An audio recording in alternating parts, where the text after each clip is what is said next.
Hey there YouTube, Communist Messiah here. On about the war on religion that apparently is going on in America. Alright, this is always gonna happen when you've got 80+% of the population identifying as Christian. Anyway, I live in the UK, where about 30% of the population identifies as religious. I don't even know how small a population of that is Christian, but about 30% identify as religious in the first place. Now, the laws being implemented in America have been implemented in the UK for a while now.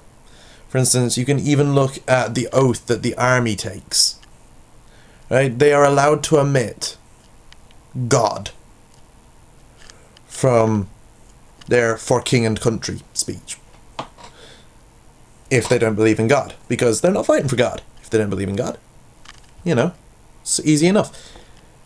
But the problem comes in is just like when people say the Sandy Hook shooting wouldn't have happened if people kept prayer in school, and how prayer is being banned and we've banished God from the classrooms and oh Lord. No. You sound moronic.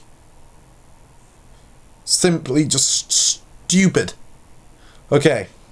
Why did the Sandy Hook shooting take place? Because there was a very twisted human being who managed to get access to a gun. Not because God had been banished. And here's the issue, is that there is no war on religion. There is a, if you want to call it anything, there is a war on mandatory religion. But there's no war on religion. God has not been banished from classrooms, right? You're still allowed to use quotes from the Bible. You're still allowed to use quotes from the Quran or the Torah or whatever you want in class assemblies and stuff like that. You're still allowed to pray if you want to. You're still allowed to wear a cross and chain if you desperately want to. You're allowed to own a copy of the Bible and keep it in school. Right? The only thing you're not allowed to do is force children to pray. You can't force them to. And that's not a war, right? That's allowing freedom. A war on religion would be that all prayer of any forms and all religion is banned in all schools. That's not the case, right? Every single school in America, in the UK, in Canada, in Ireland, wherever you are, pretty much every school will have sections of free time. Like, you know, break or recess or lunch or form time or homeroom or whatever the hell you want to call it. They have free time. Now, if the kids want to use that time to pray, fair enough. Near as I can tell, there are no laws against teachers setting up prayer groups for students that want them. Right? I go to a Catholic sixth form college that is attached to a Catholic school. Right? We have a chaplain who runs prayer meetings on a weekly basis for anyone that wants to go. Right? We have weekly masses for people that want to go. Like, you know, we're a Catholic school. We are allowed to, like, you know, it's a Catholic school.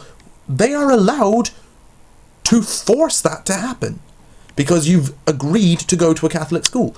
But they don't force it to happen because they know that not everyone in the school is Catholic. So they are available. That, you know, in the sixth form college itself, there is mass every Wednesday. Every Wednesday morning, you can go down and you can celebrate mass if you want to. And there are people that do. There are a lot of people that don't, but there are people that do. And it's the same thing with the schools in America. There is nothing stopping the schools from setting up prayer meetings, setting up chaplains to come in every now and again and deliver a mass. There is no rule against religion in the school or demonstrating religion in the school. There's just a law against making it mandatory and making it mandatory Christian faith, right? It's a war, I suppose, if you want to call it a war on forced religion. There is no war on religion. It doesn't exist. All that is there is optional religion. So, if a kid's parents have brought them up to be Christian and they want to spend 5-10 minutes in the day praying, they've got lunchtime to do that. Or, if you're that desperate, you can wait for them to get home and they can do that. Taking God out of schools is not the reason that bad things happen to students. It's not the problem. It's not the issue. The issue is a lack of gun controls. Right? That's what happens. So, don't try and pawn off problems with the social construct of America on the religion. Don't do it. That's all I have to say on the matter. There is no war on religion. Not in the West. Good day. See you.